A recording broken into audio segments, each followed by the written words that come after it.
Little domino. George W. Bush is informed about the 9/11 attacks. Big domino. There's a growing seismological institute in Ethiopia. Welcome, everybody, to this episode of Unbelievable, the podcast where I tell my good friend Kurt two unbelievable stories from history, one real, one fake. And I have to guess which one's which. That's right. I am 9 out of 10 doctors recommend him, Luis Mejia, joined here by the 10th doctor, Kurt Danner. And we are back once again after a little bit of time to bring you some incredible facts. This time I will be taking care of the show. Today I have 2 facts for you, Kurt. How are you, Kurt? I've missed you. I know, it's been so long. You've been on a little bit of a sabbatical. A little bit of a European tour. I disappeared off the face of this earth for 2 weeks, but I am back to Europe already. Little known continent, Europe. Well, yes. Infrequently photographed, rarely spoken of. I did not mince my words. I said what I said, Kurt. But we are back and we are ready to do our favorite hobby, which is misinform on the internet, Kurt. Lie, catfish each other. Exactly. So we're going to go ahead and get this train on the road. Since I'm going to be taking the reins of this episode today, Kurt, I'm going to bring it up to you to start us off. Do you have a fun fact for me? Oh boy, I sure do. Luis, my fact for you is, true or false, the Golden Gate Bridge has been being painted for 85 years. Has been painted? No, like it is in the process of being painted for 85 years straight. Like they started painting 85 years ago and they're still painting today. I say true, Kurt. That's a lot of paint to use. That's a lot of building, I'd say. That makes you feel like it's more likely to be true just because there's a presence of a lot of paint in the... Yeah, it's just, I mean, logistically, Kurt, I mean, it's going to take a lot more time to paint a bridge than, I don't know, a piece of paper. I thought you just meant like how sometimes you're like, well, that story had a lot of names, so that's a point for that. You were like, well, that fact had a lot of paint in it, so that's a point for that. But you know what, Luis? When you're right, because that is in fact true. The Golden Gate Bridge is so large that by the time one section is finished being painted, they have to go back to another section. So it is a little bit misleading to say that it's not like it's been consistently one side to the other and then back again for 85 years. It gets touched up in different places and they've changed the color and changed the paint, but there has more or less been painting, construction, and paint touch-up on the Golden Gate Bridge every day for the last 85 years since its construction. Oh, now I can have an excuse whenever people tell me I don't shower. I'm just telling them, no, I'm just retouching a different part of my body. Well, that would be more like if you were always showering, I think. Right, which I'm not. Right, I see. Yeah, okay. Well, thank you, Kurt. That's going to get us in the right mindset of deciphering the truth, if you will. So, Kurt, are you ready? I have 2 stories for you, and this time we're sticking to a theme. I love my themes. We are going to delve into the natural world, Kurt. Ooh. Into the animal world, if you will. The animal kingdom. I think it's a first for this unbelievable podcast. Whoa. A first for this podcast? Did we not have an episode where the central feature was rabbits and a crazy cat lady with her mountain cats? Well, let's just get to the stories. Well, this is a sequel. Yeah, this is the Animals Part 2. All right, Kurt. So we're going to go ahead and start off in a fairly recent event, fairly recent happens-on. Okay. Okay. Now, are you familiar with the continent of Africa? Familiar with her work, yes. Familiar with her work, yes. So in Africa, as we know, due to years and years of colonialism that has gone by, a lot of countries are fairly recent and are starting to develop in ways that other countries have had a lot of years to do so. Now, because of this, some agencies that you would consider standard in certain governments are just beginning to get founded or are more recent in certain African countries than in others. In this case, the study of earthquakes, seismology is a fairly new practice in Africa, not just because of the state of the countries in Africa, but also Africa in general is not a terribly seismic place. Not very shaky. It's not very shaky. I mean, as if we've all seen our Pangeas, a lot of the world really essentially broke off from Africa, if we want to see it that way. That's true. So Africa doesn't really have a lot of seismic activity because there's not a lot of fault lines running through it. The only fault line, or the major fault line that runs through Africa, is right on the Horn, on the eastern side of Africa. So right on the Horn of Africa, which the nubbin. The nubbin, yeah, exactly. The nubbin that points to the Arabian Peninsula. So right around Kenya, Somalia, Ethiopia, Uganda, and Sudan, all these places. That's where there's a main fault line called the East African Rift. Very self-explanatory. That's really the only place where big movements have happened. So the only places in Africa where seismology is directly researched, or at least given a little bit more thought, is in East Africa. Why am I talking to you about seismic activity, Kurt? Because it's extremely interesting and important to our society.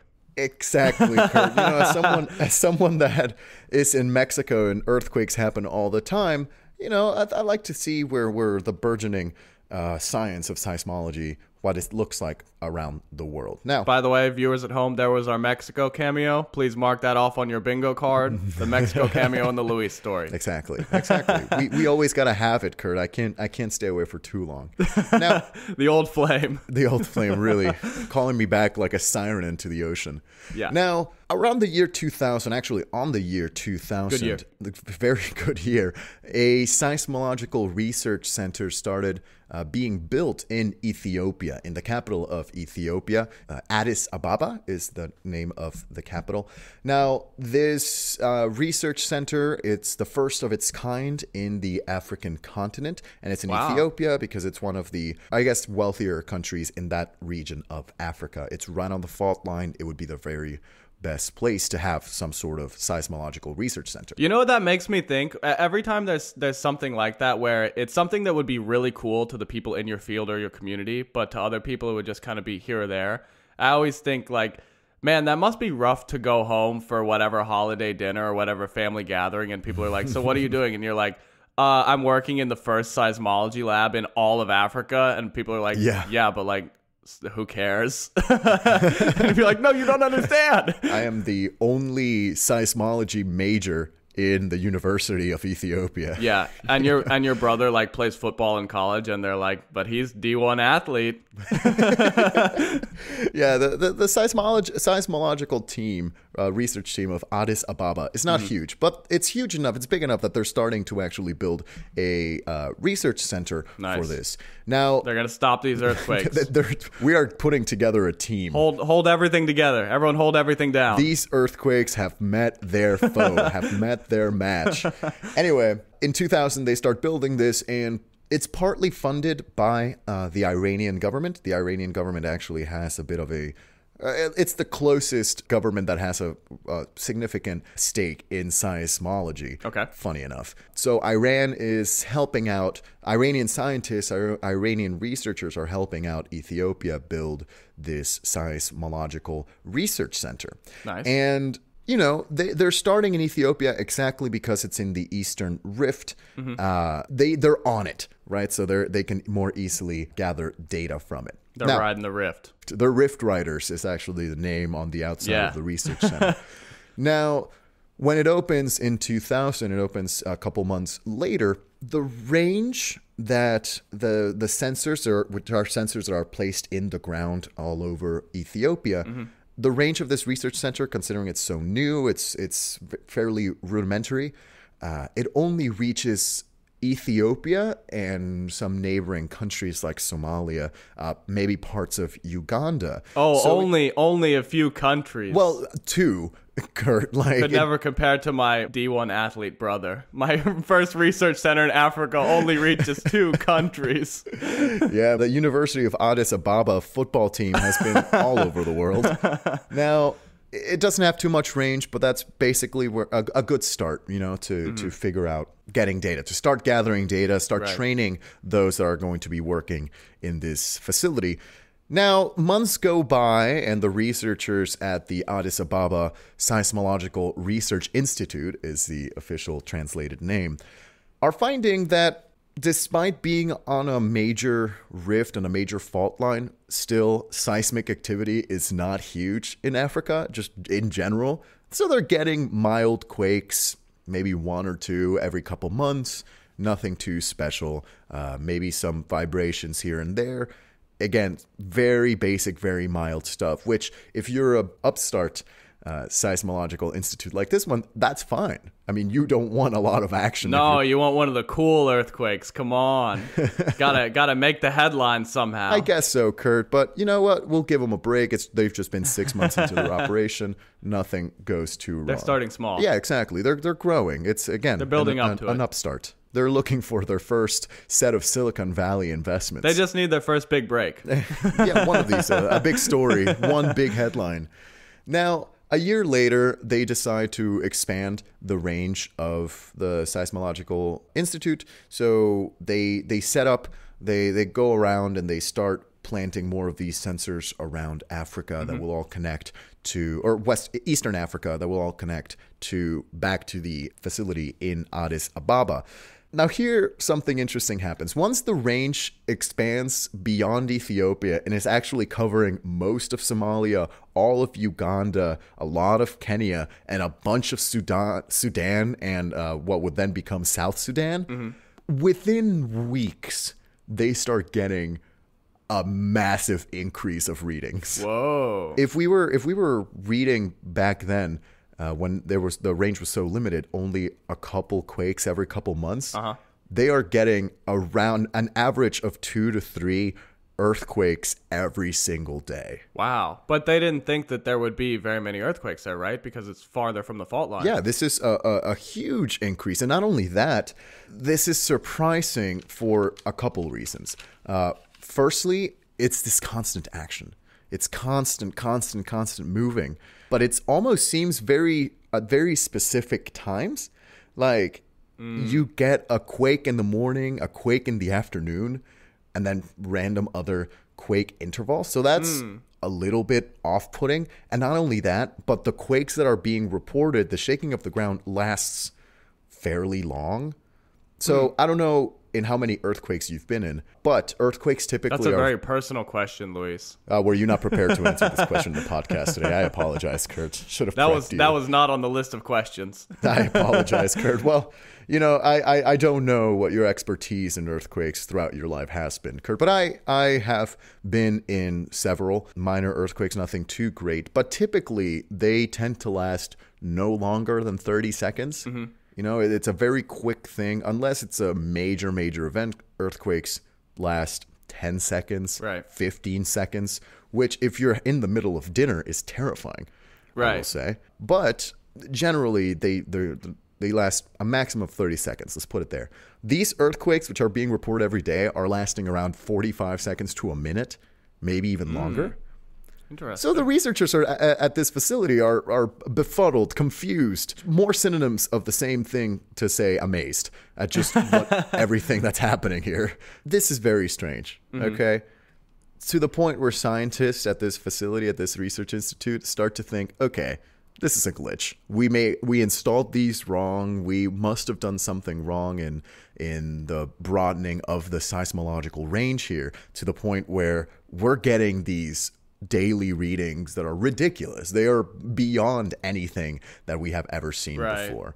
Right. And probably because they're happening at similar times, that's also making them think that it could be some sort of glitch. Exactly. Maybe there's just some sort of lag, and internet's very rudimentary at this point too, so maybe they can't really connect as well as they can. It's in several remote parts of Eastern Africa. A bunch of other reasons. Do you know how regular the schedule is? Is it like, you know, there'll be activity in the morning and then activity in the evening, or is it like 6 or 7 o'clock every morning there's activity? It's not at a specific time. It usually would happen just in the morning around sunrise and then around sundown. Okay.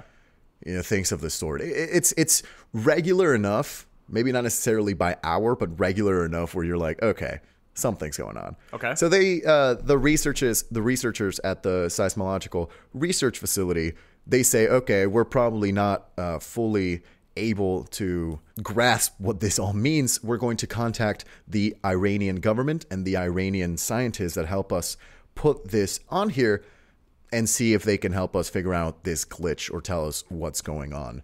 Now, Kurt, whenever this happened, this was 2001, late 2001. Right. I don't know if we recall this little event in September of 2001 that sparked a bit of a global conflict in the Middle East. The war in Afghanistan happened this year. There's a bit of an outbreak of a little bit of a war this year, and Iran is in the middle of it, you know? So they can't really help. They can't be bothered to help the little Ethiopian seismological institute. Ethiopia is begging, Iran, please help us to figure out what these earthquakes are. And Iran is just saying, hey, man, figure it out yourself. Got a bit of a war going on. Iran is like the parent trying to put out like the grease fire, and their kid is like tugging at their leg like, I want a glass of water, and you're like, just give me a second here. I got my hands full. Right. Just hold the seismology lab for 5 minutes, please. Yeah, you've been steadily working for a single year. You don't have much to lose. Like, take it easy. Just figure out something yourself. Yeah. Ethiopia and the Ethiopian researchers, you know, they had to they understood. They said, okay, fine. You're involved with your little war. Whatever. We'll figure this out ourselves. Right. They go back to their notes and start trying to figure out different theories, right? So theories start popping around all over the place with this nascent seismological research institute. So people that don't really know a lot of what's going on are trying to figure out what these common seismic activities are. And here's some of the theories that were formed. Some people hypothesized that this was the beginning of, or the early moments of the creation of new volcanoes or new mountains. Ooh. So the fault lines kind of moving towards each other and a lot of magma activity happening underground. And the constant moving was just because just how big plates are. They're moving at a semi-constant rate and magma's flowing, whatever. Volcanoes are forming. That was one of the theories. Theory number one, it's getting soupy down there. Theory number one, it's getting wobbly. She's a-bobbling. She's a-wobbling. Another theory was, hey, there's a lot of movement that is probably anticipating a big earthquake about to happen. And so it's going to cause troubles with nearby rivers. The nearest river at that point is the Nile River, which is just north of Ethiopia. Also, there's a couple lakes in Sudan that could be affected by this. So some researchers go to the media and say, get ready for flooding. Prepare for flooding. But this is all just on speculation, right? I mean, they're hypotheses from these scientists working at this institute in the capital of Ethiopia. Yeah, part of me feels like maybe it's smart because you would definitely want to be prepared if it happened. But another part of me is like, I mean, I guess I don't know how much they went and said like this might happen, or if they went and were like, here comes the water. Well, consider this, Kurt. Like, throughout history, especially in Europe, maybe even in the Americas, you hear of these great earthquakes that tumble down buildings of legend and these monuments of myth, right? That has never happened in Africa. You know, there are really no mentions in history, even all the way back from the Egyptians. There are no mentions of buildings tumbling down because of earthquakes. Earthquakes have never been an issue in Africa, even in the Eastern African Rift area. Okay. So what these researchers are saying is like, okay, maybe it's been quiet for 10,000 years, but we're gearing up to have one big one. They said, ladies and gentlemen, prepare to wobble. Prepare to wobble. It's all this potential energy that's been gathering. Fasten your seatbelts. We're about to wobble. The entire eastern side of Africa is going to go into the ocean. She's fixing to wriggle. Essentially, right? You know, we say this jokingly, but that was a hypothesis going on at the time. The similar hypothesis is like dormant volcanoes, how dormant volcanoes are supposedly never going to have an eruption, but they might. Things like that. You know, you can never discard it. Now, none of these are good news, that's for sure. No. And so they go to the press, they go to institutes, and they start saying, okay, hey guys, as much as you can, prepare for flooding, prepare for earthquakes, have your houses, strengthened. So some government money started going into strengthening buildings, adapting buildings so that they were more, I get, in your words, Kurt, wobble friendly, and could adapt to a potential earthquake that would hit. Around $2 million went into fixing the infrastructure of the capital of Ethiopia, Addis Ababa, because of this. Which $2 million US, by the way. I guess it doesn't sound like a lot, but I guess again it's good because I was thinking, okay, if they predicted wrong, $2 million that they spent, but probably it's good like that the money was needed either way. So yeah, I guess we're still net gain here either way. And that they had the budget to listen to this nascent institute. Now, of course, you are also getting the less scientific side of things, of people saying, this is the coming of the judgment day. Prepare. We're seeing all of these movements around the world or around our area. We are going to die. Like I mentioned earlier, the eastern portion, the Horn of Africa, is going to split off and sink into the ocean. And well, Ethiopia is has one of the largest Christian populations in Africa. I think the largest Christian populations in Africa. So, there's a lot of Bible thumping in Ethiopia. I was going to say, we're getting very biblical proportions here. Yeah. You can, if you're having mild earthquakes that last 2 minutes every single day, there's some fear mongering. And then you see government officials building up to make sure that the buildings are structured to survive an earthquake. Imagine you're Iran and you were working on this and you're like, oh yeah, this would be good. We're kind of gonna start funding some seismology work here, little thing going on, some little earthquakes and measuring, and then you get involved in this other thing and you're like, no, you got to take care of it. And you look away for 5 minutes. And you come back and people are outside with burning torches holding signs that say the end is nigh. I mean, because, I guess on this note still here of like, this is just a hypothesis. Like, they really are whipping up quite an end time storm here. I mean, especially if, what if they're both correct? What if a massive volcano is just going to erupt out of the ground and then also a huge earthquake? They're just going to disintegrate into dust. But here's the thing, Kurt. You said that as a joke. But in 2004, Iran finally goes back to Ethiopia, or the Iranian government sends scientists back to Ethiopia. They're like, okay, things have mildly calmed down for us over here in 2004. So 3 years have passed since this. And they came back to see 100 doomsday cults forming in Ethiopia. The parents are home and it is a sight. It's Lord of the Flies over there. It's a different place, and all these buildings are braced for everything. So government officials and people from the Addis Ababa Research Institute go up to the Iranian scientists and say, hey, we've been preparing for this because this is what we've been seeing. This is the data that we've been saving for the last 3 years. What do you think? I like to think about it as a kid going up to the parents saying, are you proud of me? Look what I've done. To which Iran looks at all this data and says, there's something very wrong going on here. Not something is going very wrong as in, yeah, you were right, an earthquake is coming. Iran looks at this data and says, you've been capturing wrong data for 3 years. Okay. Is this the reveal? Because I have predictions. This is the reveal. Okay, so Iran comes back after 3 years of all these readings. What did the Iranian seismological researchers find out that were these potentially life-ending earthquakes? Okay, I have a lot of guesses, but to keep it brief, I'm just gonna go with my big one. I think that it's some sort of animal movement in the ground, like, I don't know if they have groundhogs or like some sort of prairie animal that is moving around the ground at specific times. That's my guess. I think that's like a weird guess for someone to make, but I think my rural brain right away was just like, animal movement, habitual times. Also, I can't blame you or judge you for just a random guess, because that's what everyone in Ethiopia was doing for the last 3 years. True.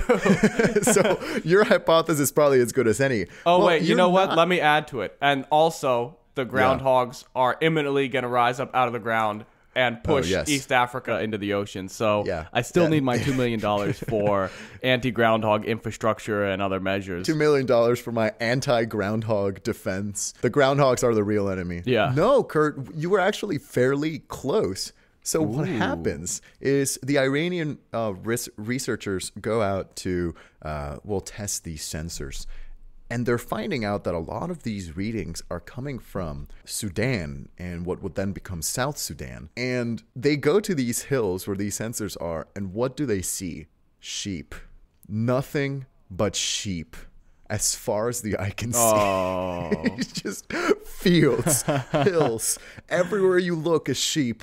And the Iranian people or the Iranian researchers go back and start accounting for these sheep. Oh no, they factored in the sheep. And what they found out, they published this research saying what happened here was Sudan, funny enough, has one of the highest populations of sheep in the entire world. Interesting. Okay? Sudanese official estimates estimate the amount of sheep in Sudan to be around 51 million sheep. Whoa. Which is 4 to 5% of the total sheep population in the entire world. Oh my gosh. And not only that, it's more sheep than all of the people that live in Sudan. Oh my gosh, they're packed in there like sardines. Sudan has a population of around 45 million people.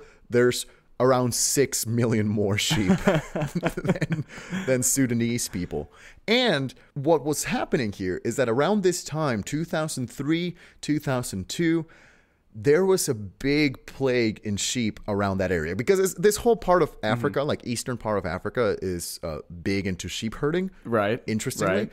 And there was a bit of a sheep pandemic, if you will. Oh no. That killed off or killed off a bunch of sheep, or sheep had to be culled. Oh, poor sheep. And interestingly, it did not affect Sudan that much. So a lot of farmers would bring their sheep to Sudan or move to Sudan so that their sheep didn't die or have to be killed by government authorities. They have state-of-the-art sheep facilities. There were so many sheep in Sudan. Sudan was bursting with sheep. They're just overflowing with sheep. There's nowhere else to go when you don't bump into sheep. Now, it's like when you're running out of storage in your house or your apartment, and so you're just storing things in odd places. Like some guy's got to go get the cereal out of the pantry, but he's got to reach behind the 2 sheep they got stored in there or whatever. All right, Kurt. So what had happened here, the shepherds would take their sheep out to graze early in the morning. Right. And then later in the afternoon, they would bring them out again, right, or at least bring them back home. And all these movements by these literal millions of sheep were being picked up by the seismological sensors that happened to be, and I kid you not, Kurt, they were not put in correctly, as in screwed in fully. No. So they were just capturing just surface readings, essentially. Literally because they were not screwed in tight enough. What? They were getting all of the movement of the sheep, which, mind you, it is a lot of sheep. It will cause movement, but it was exacerbated by the fact that it was not put in correctly. Right. So where this story ends is that the Iranian researchers brought all this information back to Ethiopia and said, hey guys, plug this into your system and tell us if it counteracts the data you've been getting. And literally for about 2 years, all of that movement, which they were getting daily, could be reported as just 50 million sheep being herded in South Sudan. Okay, but how long before the sheep cause so much damage they push East Africa into the ocean? How about that? That's true. It's a little bit more difficult to account for that in the research, I'm afraid. True. I think the ill will of sheep is a rather subjective thing. I think it can only be decided upon a court of your peers. Right. A jury of your peers. Right. So what I'm hearing is that there was wobble. They just vastly overestimated the amount of wobble. They vastly miscalculated this wobble, and they thought it was earthquakes, when in fact it was just hoofs. They're just observing some sheep doing sheep things, you know? They're just out there doing a little sheep action. Just what sheep do. And, you know, it was calibrated, and again, it was giving off the same markings that it was at the very beginning of maybe a couple quakes a month. Right, nothing too intense, nothing too incredible. And to this day, now the Addis Ababa Seismological Research Institute still continues on, and they have not pushed any religious conspiracies. They rebranded. They've recovered from the cult scandal. I don't know if recovered is the right word, but they've moved on. They've rebranded. That's for sure. They've rebranded. And now also with the end of the war in Afghanistan, there's still tension up in that part of the world, but Iran is now helping out the Ethiopian government a little bit more with their seismic research, which they have achieved. Oh, good. They have achieved a good amount. I joked earlier about the single seismology major in Addis Ababa University, but now the local university in Addis Ababa in Ethiopia now does offer seismology. One of the only places you can go learn seismology in all of Africa is in Ethiopia, because of this institute. So they're actually they had a bit of a fluke for the first couple of years. They were attacked by a group of sheep that altered the results for 4 years, but they're back. They're back on solid ground. Yes. I told you, they just needed to make headlines. They just needed their first big break, you know? Now they got all the money and resources they want. Well, probably not all they want, but more. They needed their big break and for Iran to not be involved in a war. True. Very true. I mean, that's kind of always good, you know? Like, if you can avoid the war, it might not help, but it won't hurt either. It can't hurt. Yeah. It's also really interesting to consider that, we don't really think very much about how global events impact a lot of things in small ways. Like, you can think about all the little details or the small events that led up to the war in Afghanistan and think that it's weird to think one of the unintended consequences of it was this earthquake cult that thinks that East Africa might fall off into the ocean. Little domino. George W. Bush is informed about the 9/11 attacks.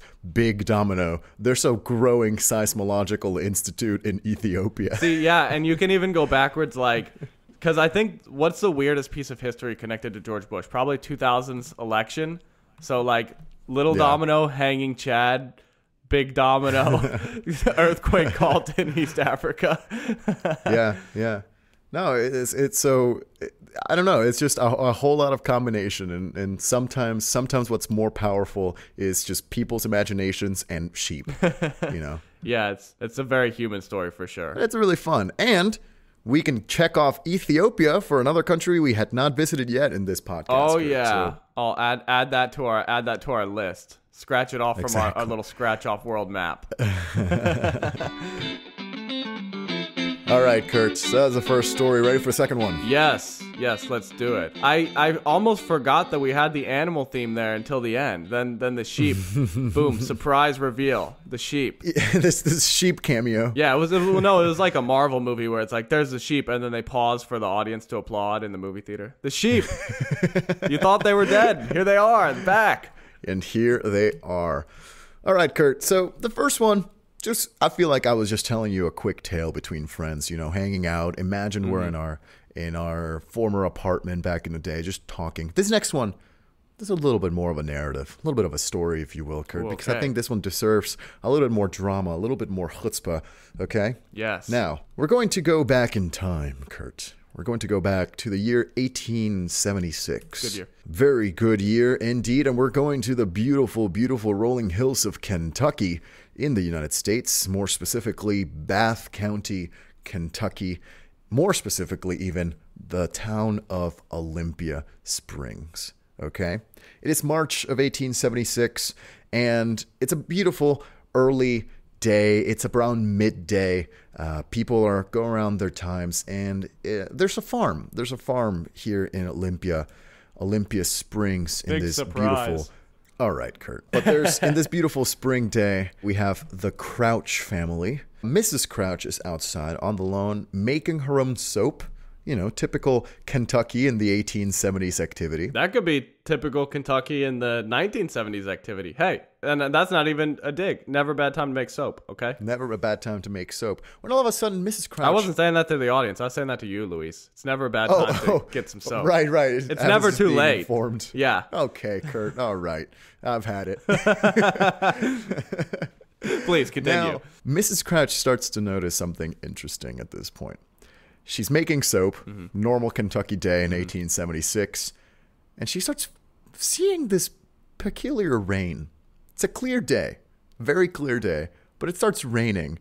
But this rain has a consistency prior not seen. Never before seen. Interesting. This is looking a little bit less like water droplets and a little bit more like chunks of meat. Oh. So meat is falling from the sky. Meat is just pouring at this point, all of a sudden, in this beautiful spring day. Interesting. Okay. Okay. It starts falling. Like later, like it's flesh or like literally meat? Meat. Just meat is falling from the sky. Like and bloody, ground beefy. Kurt, I will explain this a little further with a anecdote. Mrs. Crouch would then inform the local newspaper, a local reporter, and would describe this as, quote, "The meat, which looked like beef, fell all around her. The sky was perfectly clear at the time, and she said it fell like large snowflakes." Unquote. Later, people would find just chunks of meat in the ground. About a day later, or a couple hours later, you would see the cows and the pigs feeding on this meat. Curious bystanders would be walking past the farm of the Crouch family and just see sticking on the fences chunks of meat. Wow. like you're at a Brazilian steakhouse, Kurt, but all this came from the sky. Suddenly the world opened up and here you are, meat falling from the sky. Now, you're thinking, okay, hold on, Luis, you're getting too weird. You're getting too strange. Actually, already. You want to know what I'm thinking? I'm thinking if they don't turn this into a religious site and do some manna from heaven thing, then they are not really about the grind. They should have done that day like Tuesday, I get rained on by meat. Wednesday, I've got a religious site going, okay? Line out the door. They are slow on the draw, I think. Well, see, here's the thing, Kurt. Now, you would question about the veracity of this. About, is this true that this actually happened? This made national headlines, okay, Kurt? Whoa. But about a day later, the New York Times had a headline that said, "Flesh descending in a shower." Oh. Okay? So a lot of meat fell that day in that beautiful Kentucky town. Some reports say that up to about 4 gallons of meat fell on the ground that day. Whatever. Now you're thinking, who's measuring? Who's counting? Who's measuring this meat? Some of the meat would be as small as like a pin or like a thimble. Some, Mrs. Crouch even alleged, some chunks were as long as her hand. The woman got hit with a ribeye steak. Let's just say, but you mentioned, how is this not turned into a religious thing? I don't think they had time to process what's going on, right? Just trying to batten down the hatches. I thought they were going to be like, this is a holy site. They're like, we need $2 million right now. We got New York strips flying everywhere. What's happening? It's just this gory horror. All of a sudden, this tiny structural integrity. The end is coming. Kentucky's going to fall off into the ocean. We don't know what's... There's earthquakes being reported every single day at midday. So people naturally are curious people, okay? Well, I would be too if it was raining ground beef. Right, exactly. But now you're thinking, what kind of beef was it? This is what everyone was thinking. What is raining from the sky? A local butcher from the town nearby, from the nearby city of Mount Sterling, was named L.C. Frizz. Nice. Okay. Nice. Who gathered these chunks of meat and says, "I'll try them." Yes. I'll let me tell you something, Luis. If you gave me a list of names and said one of these people ate the meat that fell from the sky, one of them was L.C. Frizz, no hesitation. That's your guy. No hesitation. He's the man for the job. And you know what? He's a butcher, so he's the best person to taste the meat falling from the sky. He'll tell you what cuts he can make with that. He'll sell you the meat falling from the sky. So he tried it. He spits it out after chewing a little bit and says it's kind of a milky, watery fluid that oozed out of it. And it interestingly had the taste of mutton or venison. What? Okay. That man tries it. The butcher says, okay, it was weird. I spit it out. Didn't like it. Another person, a merchant also of this nearby town. Oh, no. Don't. After L.C. Frizz bailed out, you don't want to go there, dude. Well, Joe Jordan, the name of this merchant. Never mind. Joe Jordan, go. Go, dude. Go. Eat it. You're good. You're good. You're good. He tried it also, and swore it was bear meat. Oh, okay. Which let's now. Can we have some expansion on this thought, Joe Jordan? No, not yet, Kurt, because another person was urged to try this meat. A man named Jimmy Welsh, who was a railroad worker in a nearby town, was also, he said, I'm going to try this meat. Joe Jordan said, it's raining bears. And they were like, the townspeople were like, we would like a second opinion. So this person, Jimmy Welsh, is given a plate of the meat, and he starts to back out of it and says, I'm not going to eat it. By the way, I won't derail again, but Jimmy Welsh, good name also. Jimmy Welsh, also go ahead. Thank you. Eat the meat. Jimmy Welsh can. Eat the meat. He agreed to do it for money, for $1 at the time. Jimmy Welsh. Yes, Jimmy Welsh. And only $1. And he actually started trying to say, no, wait, hold on. Give me some sides and some whiskey so I can gobble this down better. Jimmy. And when he was about to eat it, he said, actually, raise it to $3. Oh, man. And when this guy, grind set. He's the when he finally was about to eat it, he said, oh, it's Lent. I can't eat it. Oh, anyway, Jimmy. This is all just giving you context, because my favorite thing is that they're trying to decipher what kind of meat it is rather than why on earth did it fall from the sky. Okay? Their first question on their mind is, okay, it's falling meat. What do we got? What are we working here? What are we working with here? Right? Like what do we have here is what the people think. You know, it's funny. Right? It makes sense to me because I can just picture like in a smaller rural environment setting that like this could happen where when something strange starts happening, you would just get sidetracked on this whole other thing of like, well, Jimmy Welsh said he'd eat it for $2. And we're like doing that. We completely forgot. Why is it raining meat? This was just a mystery that was on the minds of every single person in Kentucky at this point. Everyone was freaking out. Like, what is going on? Is this lamb? Is this deer? Is this venison? What is it? Why is it oozy? Who knows? Naturally, having seen this big event that just happened, Kurt, you will get some scientists that will take samples because, of course you will. These samples were sent out to different universities, University of Kentucky as well, and a couple different scientists, a couple doctors. And once they were sent out to these doctors, some people were saying, okay, this is meat, but this seems like it's not just one type of meat. It's cartilage, and also it's muscular tissue, and also it's pulmonary tissue. It's just all different kinds of viscera that are found on this meat, is what some scientists start to theorize. Now, there was one scientist in all of this. Before we keep going with the explanation, there were several explanations that grow from this. There was one scientist named Leopold Brandeis, okay, who said, you guys are fools. You have no idea what this is. This is not meat, you idiots, you worms. What actually has fallen from the sky is nostoc, which is actually a sort of fungus. It's some sort of bacteria that when it rains, it can expand to look like a jelly, like some sort of gelatinous thing.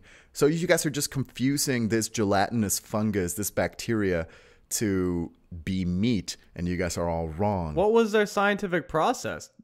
Did they not, test what was in it and stuff, like the chemical makeup, or were they also just like trying it and like tastes like could be some viscera? Well, in there? It's because like how can they not tell if it's not flesh or not? Well, Leopold Brandeis was more interested in figuring out how this happened rather than what kind of meat it was. Okay, so he's like, no, guys, this happens after it rains. You get this product on the ground, so maybe you just thought it was raining meat. However, it never rained, right? It was a clear morning. The only thing that was falling from the sky was actual chunks of meat. Right. So what is it? And also, a bunch of people reported seeing it fall. And he's saying it just would have appeared on the ground. Exactly. So people are, again, it's going to different universities, different research facilities, and people are freaking out about what could this be. Yeah. Now, it gets to some scientists, and some scientists even say that this is a hoax. Of course, this didn't happen. Of course. Just someone dropped their lunch, or they're faking it. They're faking this kind of meat. But the Crouches were swearing by its veracity. Somebody was around the corner somewhere just throwing their ham and cheese sandwich in the air. Exactly. And not only that, but also like the New York Times was saying, okay, there's no way this is hoaxed. This is unquestionably true, is what the New York Times said about this. So what the hell is going on, Kurt? What is happening? Why is there enough meat to fill a football field falling in this little town in Kentucky? So some people were saying, okay, what if this is actually frogs, like pieces of frog that were raced up in a storm far away, and by the winds it was carried all the way over here, and larvae fell. Can whole frogs get picked up? I think it's only like tadpoles. So their theory is that tadpoles got picked up and then they became frogs, or they're like raining down as tadpoles or something. I want to know if somebody had the theory that like they grew in the air into in the frogs. Sky. Yeah, exactly. No, so that just kept saying that, and of course, like you mentioned, of course, religious things came about it. They're saying, okay, end of days, it's raining meat. Right. From the skies. Right. What the hell are we going to do about this, which at this point was now being called the Kentucky meat shower? Okay. Now, the Kentucky meat shower debate went on for a couple of years. That is fortunate that they were able to get to that combination of words before the 20th century hit, and it was used for something else. They like got in there early. Yeah. It's so interesting that the scientists took about a year to really figure out what it was. It finally was confirmed to be indeed meat, and it was confirmed to be muscular tissue. Take that, Leopold. Should have tasted it. Should have tasted it. Yeah, he was too busy figuring out, quote, what happened. Ridiculous. No. So it was meat. It was different kinds of meat, including even some pieces of cartilage were in the whole mix. And now that they know what it's made out of, now that the great enigma is solved, they can finally get to how did this happen. Mm-hmm. Do you have any theories, Kurt, about what could have happened? I've been racking my brain over here, but I'm like struggling to think of what would even be up in the sky. So like at that point in time, I don't know. The only thing, I mean, my only guess is that somehow it's birds that are getting like put in some form of natural meat grinder, or there's something adjacent to the tadpole theory that is something else getting picked up. But I don't think that's accurate because it's clearly something that's like being mixed together. I don't know. Tell me. The theory that eventually came to win the scientific community is, are you familiar with the vulture, Kurt? Yes. The vulture is a beautiful animal. It's an animal that's in charge of eating literally anything that's around it. True. Living, dead, True. Mostly dead. They like dead stuff, but they're mostly scavengers. And in this part of Kentucky, there are two native vulture species, the black vulture and the turkey vulture. Now, these vultures are known to vomit. They have been witnessed to vomit as both a defense mechanism and also as a way to flee a bad situation, as in, I'm going to chuck out all the extra weight I have so I can fly faster.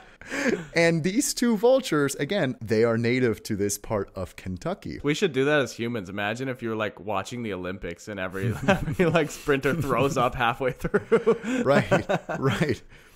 And I love that this reaction is also, it's a reaction where they vomit when they feel threatened. Okay. Yeah. Which, it's incredible. You can relate to this all the time, Kurt. Anytime I feel a little bit nervous, just quick, go on. And run. Yeah, and sprint off. A lighter person now. So here's what scientists are now saying, okay, vultures spit out this meat, and that's what happened. Right. A synchronized vomiting from 100 or 400 vultures happened all at once, and it fell. To the tune of four gallons, according to one person's eyewitness visual observation. Exactly. Visual estimate. So now that theory, when told to the Crouch family, they're like, it was a clear sky. There was nothing in the air. We would have seen hundreds of vultures flying up in the air. But here's the thing, Kurt. Vultures can fly up to 20,000 feet altitudes. Whoa. So if you have 100 or 200 vultures flying 20,000 feet close, like 10,000 feet below cruising altitude for an airplane, and then you just have synchronized vomiting of around 200 vultures, it can travel a good amount before it falls to the ground. So the winning theory is that this is what happened. The vultures, which eat a whole lot of different things, and then it mixes with the acid. All 20,000 feet up in the air, synchronized vomited on top of this Kentucky town. Was this happening on multiple different days though? No, it was on the same day. Oh, okay. It was noon. a one-time event. Okay, I was gonna say, is there this is like happening repeatedly? Yes. So that's the winning theory. Wow. And some scientists, it was published in Scientific American even at the time, saying there is no other thing that could have happened. This is the only theory that works with everything that happened.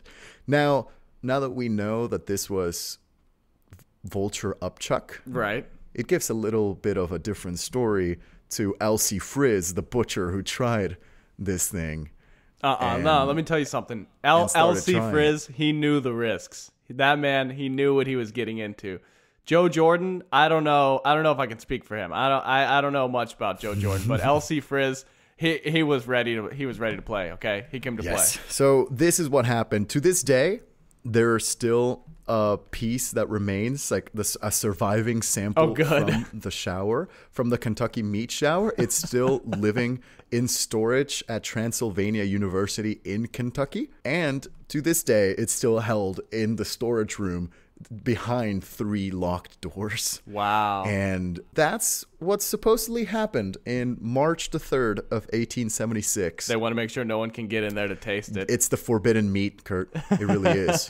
It's been marinating so long. It's got to be so tangy. So, yeah. I mean, it really kind of ends very abruptly, but that's it. You know, this is what would have happened. This is the surviving theory of the Kentucky meat shower. Wow. And then in hindsight, there's no like other theory that's developed or whatever. I mean, is it a case where that's the leading theory, or people are pretty sure that's what happened? People are pretty sure that's what happened, mostly because it has happened other times around history, or there's been other similar events described, and they do know that turkey vultures and black vultures, which are both native to Kentucky, are able to upchuck this amount. And they typically travel in flocks, which I learned are called kettles, of around a couple dozen to hundreds of vultures at once. That's so funny. Wow. That's amazing. Yeah, I've definitely heard other stories of strange things raining from the sky, but that one's pretty wild. It's also like very perfect place, perfect time, or just perfect coincidence for it to be a really funny story, because man, we really needed my man LC Frizz in here to pump Yeah, we needed something to lighten up. Somebody to take one for the team, you know? But just imagine, you're just out minding your own business and you got hit in the head with just a piece of miscellaneous meat. Little mystery meat. Right? Mystery meat all over your garden. That must be terrifying, first of all. Yeah. But I love the instinct of, I'm going to try it first and see what happens. Well, see, that's what's really funny to me is I feel like it wasn't even that much time. I think they're like, what is this? It's like random. And LC Frizz like, I'll try it. I'll do it. Yeah, I'll do it. You convinced me. You got me. He's actually walking to the people that are holding samples of meat and saying, guys, I don't want to eat the meat, but I will if I have to, as he's grabbing it slowly from the other person's hand. I didn't want it to get to this, guys, but I will eat this meat if I need to eat it. He's got a little hot sauce he's throwing on there. Exactly. But yeah, that's the famous Kentucky meat shower that baffled Americans for over a year. That's amazing. And then it's also very typical in that like there was, nothing super crazy probably happening there, and one insane thing happened and things were probably wild for a little while, and then it just went right back to normal, and they just have one piece of meat behind a bunch of locked doors in a bank vault or something. And you know what? Surprisingly, what I'm lacking is that there was not enough cult behavior around this meat shower. That's what I'm saying. They were slow on the draw. I mean, they really were. I mean, the manna from heaven thing is really easy. And then when people are like, it's a cloud of vultures vomiting. Come on. What are we doing here, Kentucky? Yeah. I mean... Or even saying it could have been frogs. Anything. Yeah, the frog... Monetize. Please. Monetize. You guys. Cut your paycheck off this, okay? You got puked on by vultures. Get something out of it. Whenever meat starts raining from the sky, how are you going to make this into a profit? How are you going to monetize all this meat falling from puking vultures, Kurt? Disappointing. The lack of a scheme, you hate to see it. We wanted the schemes. if crypto bros would be frothing at the mouth, for a similar type of meat shower these days. And on that note, everyone in the audience, check off on your bingo card Luis's Crypto Bros cameo mention. Applause, applause. All right, Kurt, so those are my 2 stories today of how the natural world sometimes gets in the way of us meager humans trying to go around our days. Sometimes it's sheep, sometimes it's turkey vultures, and you know what? We just have to be okay with that. Both of these stories had the little animal reveal at the end. Mm-hmm. Boom, hold for applause on the vultures. Exactly. Yeah, really, the animal cameos, the animals came out at the end. I just wanted to prep you. I didn't want you to get caught too surprised, you know? I didn't want to be too out of pocket. That was good. I was ready. I was well prepared for well primed. $2 million of funding. Yeah. So, I think it is time. I feel like I got a massive task in front of me, but we gotta get it done sooner or later. Shall we move to our least favorite phase? Deliberation. All right, Kurt. So the 2 stories you just heard today, the one you just heard, the famous Kentucky meat shower, where turkey vultures and black vultures vomited all over a poor Kentucky woman making soap. The story you heard before that was another wonderful tale about the nascent Ethiopian seismological institute, where flocks of millions upon millions of sheep likely caused the formation of several doomsday cults. So what'll it be, Kurt? What'll it be? Wow, this one is surprisingly tough, and I think it's because both of them have a lot of twists and turns.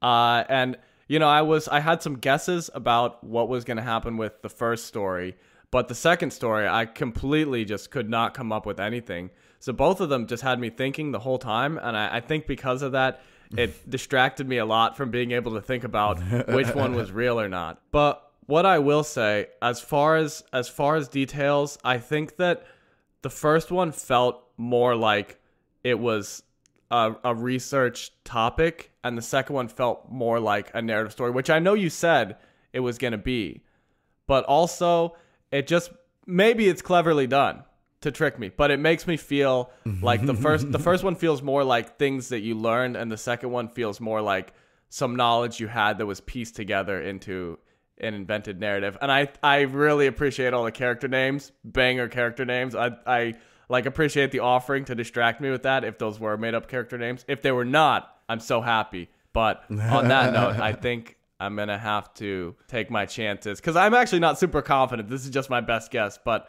I'm going to lock in my answer. Yeah. I think the sheep story are real. I'm bought in on the sheep. Sadly, I don't believe the Kentucky meat shower, but who knows? Well, Kurt, with your answer locked in, it is my great pleasure to tell you that the first story about the millions and millions of sheep in Ethiopia, made up story. Whoa! Totally made up. Oh, man. Completely made up from the head of your good friend Luis Mejia. Wow. That is the fake story, which means the Kentucky meat shower, Kurt, actually did happen one fine evening in 1876. Holy cow. You know what? Like, more than anything, I'm just impressed all the names are real. Elsie Frizz, Joe Jordan, what was it? Jimmy Welsh? Jimmy Welsh. Jimmy Welsh. Yeah. And what was the Leopold? What was his last name? Brandeis. Leopold Brandeis. And the Crouch family. Let's not never forget the Crouch family. Yeah. Oh my gosh. Okay, that is wild. Okay, now I process the names. All right, the sheep story, that was amazing, Luis. I never would have predicted all those details. So how much of that was from things that were actually true information, and how much was made up? Well, here's some true information from that story, Kurt. South Sudan, or Sudan, does have one of the largest population of sheep in the world. I think the third largest. They do have around 4.4% of the entire sheep population worldwide. And it is you said 60 million or 50 million, I forget. It's 51 million-ish. Yeah. Wow. Which, a lot of sheep. A lot of sheep. Now, that is true. Another thing that is true is that Africa, again, not very seismologically active, because there's really only one big rift. That is true. Everything else is completely made up, Kurt. I fully do not know if there's a seismological institute in the capital city of Ethiopia. I do not know what involvement Ethiopia has ever had with Iran. I don't know if Iran cares about earthquakes. Wow. But here's where I got the inspiration for that story, Kurt. As we know, recently we had the World Cup, the FIFA Soccer World Cup. And around 4 years ago, when Mexico national team played the German national team, and somehow, between the fight of a Doberman and a Chihuahua, the Chihuahua won. Mexico's team won that really underdog battle between the two big soccer countries. And the amount of people the Chihuahua's watching feisty. that game. People underestimate the Chihuahua. You got to watch him. People do. Hey, he'll wriggle. I'll tell you that. He will wriggle. Very wobbly. Now, the celebration that occurred in Mexico City's downtown from that victory against the German team was so intense, with so many people jumping up and down, that it registered an earthquake. Oh, yeah. I've heard this before. In Mexico City. Now, I had that in mind. And I thought, what other places or what else could trigger an artificial earthquake? Oh, maybe a lot of animals. And I initially wanted to do bison, because I remember bison would travel in huge herds. But the United States government had a really nasty habit of killing everything that is not theirs. So they almost got rid of the bison about 100 years ago, maybe a little more. So there's not quite as many bison in the United States. I think you and the U.S. government just have a disagreement about what is and isn't theirs, perhaps. I guess so. Not that I want to be on the side of the U.S. government here. You heard it here first, folks. Kurt advocates for bison slaughter. Hey, at least I didn't advocate for a eugenicist. Okay. Moving on. We'll get it in editing. We'll get all this in editing. Stop the podcast. Now, I was thinking of what other animal goes in big flocks. And cows, fine, But sheep, I just love the idea of just a lot of sheep. So I looked up the countries with the most amount of sheep. And then, I don't know, I saw Sudan. And I know that Sudan is close to the East Coast. And I'm like, is there a big fault line around Sudan? There is. Ooh. And I just started growing from there. Wow. I don't know why I put Iran in this story. I think I wanted to include 9/11, just a nice, fun little 9/11 cameo. I mean, Iran. The details of Iran being involved got me pretty good. You know what really, really got me? I think is the detail that the seismic sensors also were not installed properly. Because in the back of my mind, I was thinking, I don't know if no matter how many sheep you had, if you could register that, because they should be underground. But then that too, and I was thinking, would that be possible? But if it was the same group of people doing it, they could have installed all of them improperly. And this is kind of the extension of this project that's now running with less funding. So that fit together so perfectly. That detail got me, because I just thought if you had made this story up, the sheep hooves I would think would be enough. But then there's layers on layers. Yeah, it was well done. I don't mind losing to that story. I said there was a lack of schemes, but I did not realize in that very moment I was being schemed. I was the schemee, Some days on this pod you're the schemer, some days you're the schemee. I got the business end of the scheme today, I'll tell you that. I'm actually looking right now if there's a seismological research center in Ethiopia. There isn't. Now Thanks. So there we go. There you have it. So that's the story. The other story, Kurt, the Kentucky meat shower. Yeah, let's talk about that, because that's pretty wild. It's all true. It's every single piece is true. It's such a perfect early American story. Honestly, there were some parts of me that felt maybe it was even a little too good to be true. Because like I said, I have heard other stories of weird things falling from the sky, and I guess it's just a testament to what a good story is, that I was honestly having so much fun. I thought it was a little too good to be true. But it really is it lends itself to a very cinematic lens, Curtains open, it's all dark, beautiful day, suddenly meat falling from the sky, Kentucky meat shower. And it's a lot of information for that place and time, I would think. But so that's really nice too, that you get like a pretty broad picture of it, because I think in a lot of cases it would just be this day in Kentucky meat fell from the sky. They ended up figuring out. Well, I think what makes it interesting is that we do have a lot of documentation from this. Like I mentioned, there was a reporter from the New York Times that was there that reported for national news, as well as the New York Herald, I think, or the Kentucky Herald was also there. And then the researchers were so baffled by this that they published their findings in Scientific American and things of the sort, right? So there's just a lot of, this was such a big topic that there's a lot of writing about it, which really paints the full picture. Even these personal anecdotes of people trying the meat, like that's just color commentary, but it's just great that we know that, you know? Oh yeah, amazing. But I love in every single mention of the Kentucky meat shower, you always have someone saying, yeah, and people actually tried it and they say it tastes like venison or mutton. You know, that's just a constant in every single place that you research the Kentucky meat shower. It's incredible. Everybody wants to make sure that detail's in there. Everyone's just curious what it tastes like. The record books will not forget L.C. Frizz. Exactly. Jimmy Welsh, Joe Jonas, or whatever his name was. We salute you. The brave souls.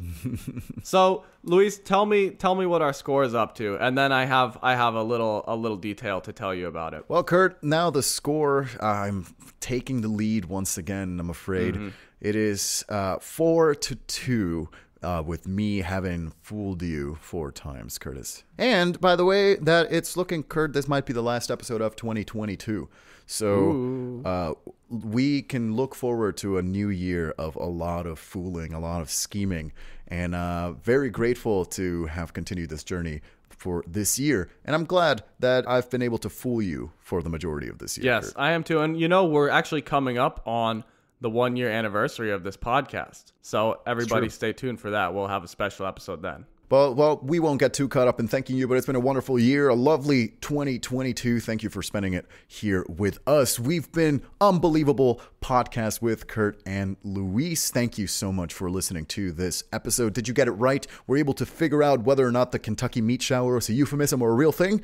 Please let us know. We are on social media. On Twitter, we are at UnbelievablePC. On Instagram, we are at UnbelievablePod. So check us out there. You can find us anywhere you find your podcast. And if you don't want to listen to us, that's okay too. Leave us a review if you'd like. Don't leave us a review if you like. We're not going to force you to do anything. We're pretty open-minded over here. We'll take whatever we Live can. your life. Do whatever you want. Seriously. So happy holidays. Thanks for listening so much. And we'll catch you next year, I guess. Bye, everyone. See you next year. Don't try meat if it falls from the sky, unless someone's going to pay you, at least.